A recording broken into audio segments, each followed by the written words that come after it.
শহর থেকে দূরে পাহাড়ের পাদদেশে চৌধুরী ভিলা। প্রাসাদের মতো বিশাল এই বাড়িতে সকালটা শুরু হয় রূপোর চামচের শব্দে। কিন্তু মেহেজাবিনের মেজাজ আজ তুঙ্গে। সে তার ল্যাবে যাওয়ার জন্য তৈরি হচ্ছিল। ঠিক তখনই তার ঘরে প্রবেশ করলেন সুলতান আহমেদ চৌধুরী।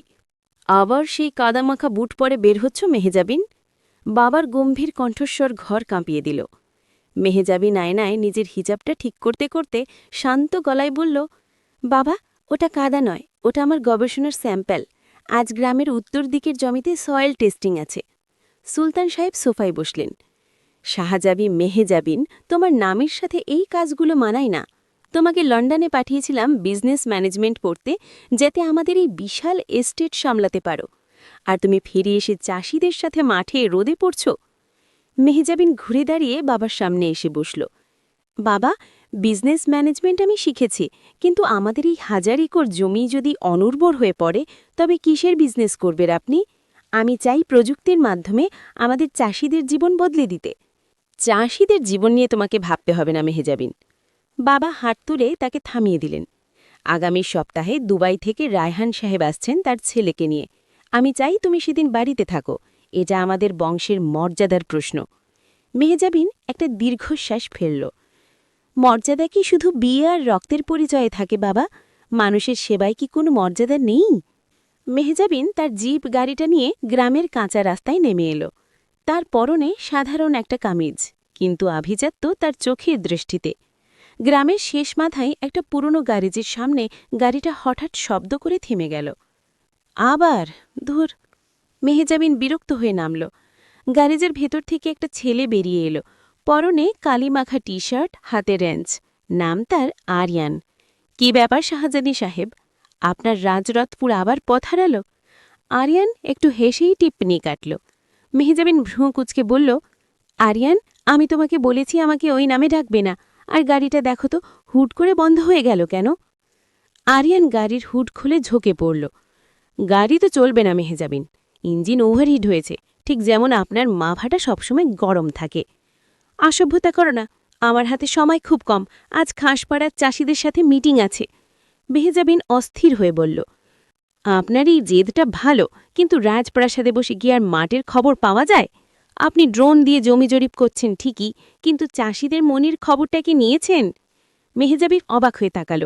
মানে কি? আরিয়ান সোজা হয়ে দাঁড়িয়ে হাত মুছতে মুছতে বলল, আপনার বাবা ওই জমিতে একটা বিশাল রিসর্ট বানানোর পরিকল্পনা করছেন। তিনি চাষিদের থেকে জমি কিনে নেওয়ার জন্য চাপ দিচ্ছেন, অথচ আপনি সেখানে গিয়ে আধুনিক চাষবাসের স্বপ্ন দেখাচ্ছেন। দু নৌকায় পা দিয়ে চলা যায় না শাহজাদি। মেহজাবিনের পায়ের নিচ থেকে যেন মাটি সরে গেল। বাবার রিসর্ট বানাবেন? কিন্তু তিনি তো আমাকে বললেন আমি চাইলে ওখানে আমার প্রজেক্ট করতে পারি। সেদিন বিকেলে মেহজাবিন বাড়িতে ফিরে সোজাসুজি বাবার লাইব্রেরি ঘরে ঢুকল। সেখানে সুলতান সাহেব তার ম্যানেজার করিম চাচার সাথে কথা বলছিলেন। বাবা, আমি কি শুনছি এসব? ঘাসপাড়ার জমিতে আপনি রিসর্ট বানাচ্ছেন? মেহজাবিনের কণ্ঠস্বর কাঁপছিল। সুলতান সাহেব চশমাটা নামিয়ে রাখলেন। করিম, তুমি বাইরে যাও। ম্যানেজার বেরিয়ে গেলে তিনি বললেন, বসো মেহজাবিন, আবেগের চেয়ে বাস্তব বড়। চাষবাদ করে কত টাকা আসে, তার চেয়ে একটা লাক্সারি রিসর্ট হলে এই এলাকাটা কত উন্নত হবে ভেবে দেখেছ? উন্নত হবে না বাবা, ধ্বংস হবে। ওই জমিগুলো 3 ফসলি, ওখানকার মানুষগুলো উচ্ছেদ হয়ে যাবে। আমি আমার ডক্টরেট থেসিস ওই জমির উপর করছি। আপনি আমাকে মিথ্যা কেন বললেন? কারণ আমি জানতাম তুমি বাধা দেবে। আর শোনো, রায়হান সাহেবের ছেলের সাথে তোমার কথা চূড়ান্ত। এই রিসর্ট প্রজেক্টে তারাও পার্টনার। মেহজাবিন স্তব্ধ হয়ে দাঁড়িয়ে রইল। তার মনে হলো সে কোনো রাজকন্যা নয়, বরং দাবার একটা ঘুঁটি মাত্র। সে ধীর পায়ে ঘর থেকে বেরিয়ে এলো।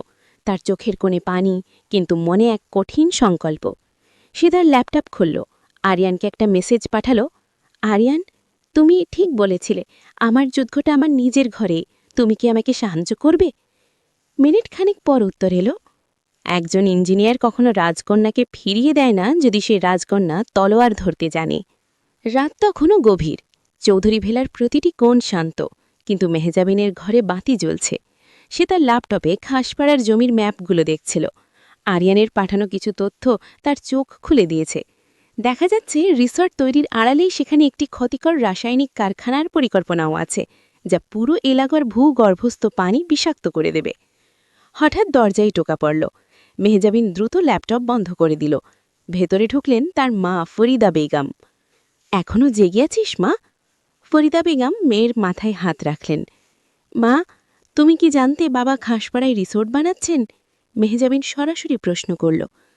ফরিদা বেগম দীর্ঘশ্বাস ফেললেন।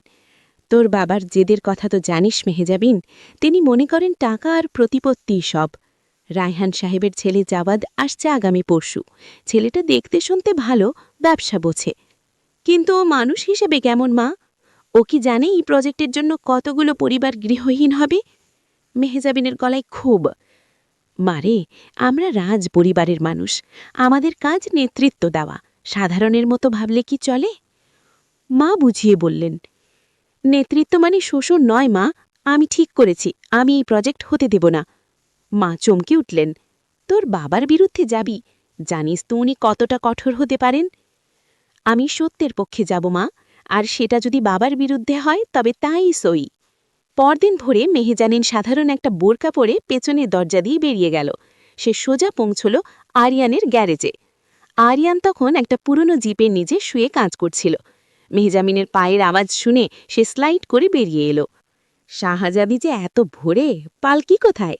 আরিয়ানের মুখে সেই চিরচেনা বাঁকা হাসি। ঠাট্টা বন্ধ করো আরিয়ান, আমি সিরিয়াস। বাবার প্রজেক্টের ডিটেলস পেয়েছি, রিসোর্টের আড়ালে কেমিক্যাল প্ল্যান্ট হচ্ছে। মেহজাবিন হাঁপাতে হাঁপাতে বলল।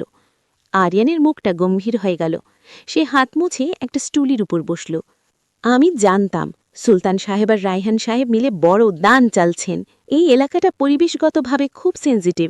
এখানে কারখানা মানে পুরো গ্রাম শেষ। আমাদের গ্রামবাসীর সাথে কথা বলতে হবে, মেহজাবিন দৃঢ় কণ্ঠে বলল। সহজ হবে না মেহজাবিন। আরিয়ান মাথা নাড়ল। গ্রামের মানুষ সুলতান সাহেবকে জমের মতো ভয় পায়, কেউ মুখ খুলবে না। যদি আমি পাশে থাকি, যদি তারা দেখে রাজবাড়ির মেয়েই তাতে সাথে আছে? আরিয়ান কিছুক্ষণ মেহজাবিনের চোখের দিকে তাকিয়ে রইল। সেখানে কোনো অহংকার নেই, আছে অদম্য জেদ।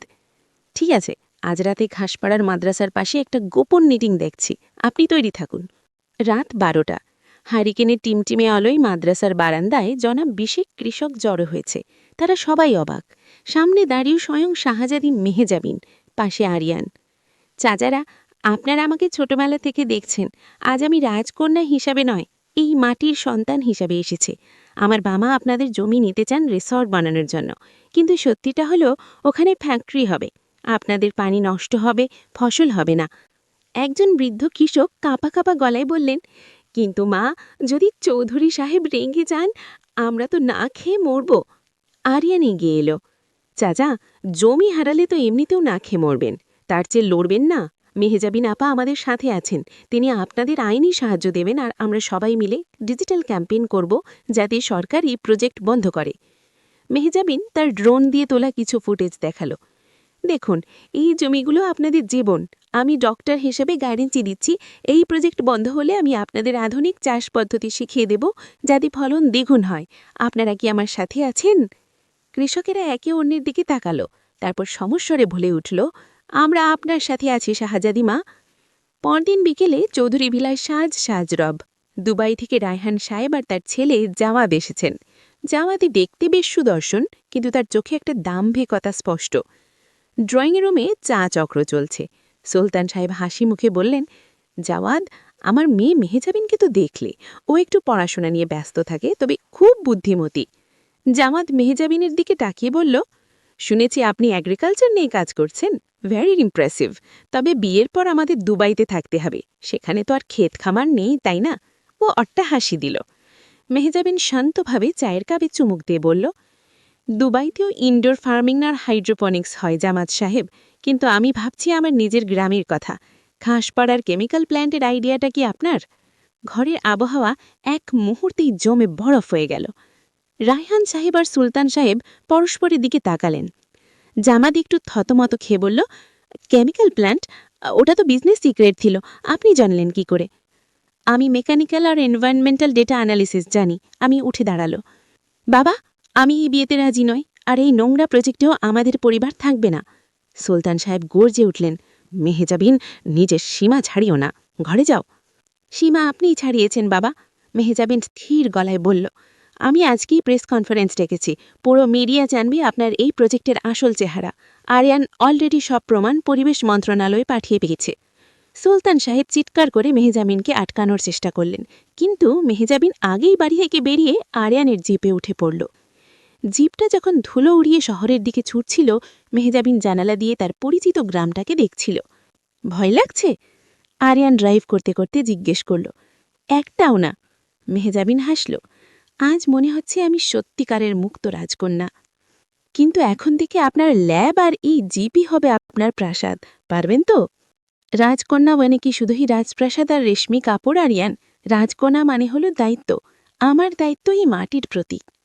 কয়েক মাসের আইনি লড়াই আর জনরোষের মুখে পড়ে সুলতান সাহেব তার প্রজেক্ট বাতিল করতে বাধ্য হলেন। জাওয়াদ আর তার বাবা তল্পে গুটিয়ে ফিরে গেল দুবাই।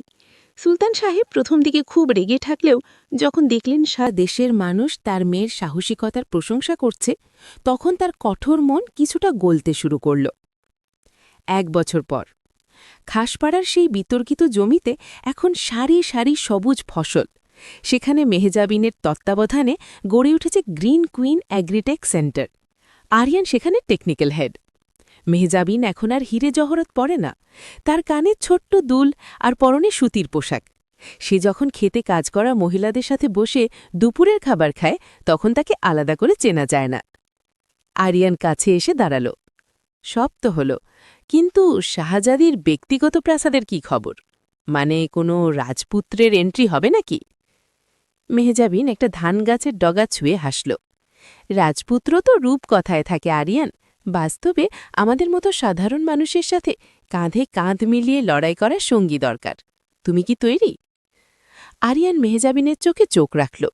সূর্যের আলোয় মেহজাবিনের মুখটা জ্বলজ্বল করছিল। কোনো মুকুট ছাড়াই তাকে আজ সত্যিকারের রানী মনে হচ্ছিল।